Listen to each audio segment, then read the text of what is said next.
And we are back. So I need roughly 300 full drippers made by, I don't know, 6 o'clock.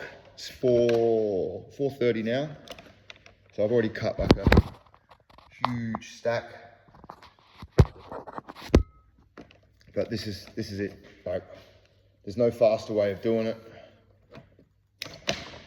Well, that I've thought of yet. So if any of you have any ideas on how to cut this quicker, please tell me. Because this is slow going. And I'd like to say, well, at least it's Friday. But I'll be doing this tomorrow too. Let's go.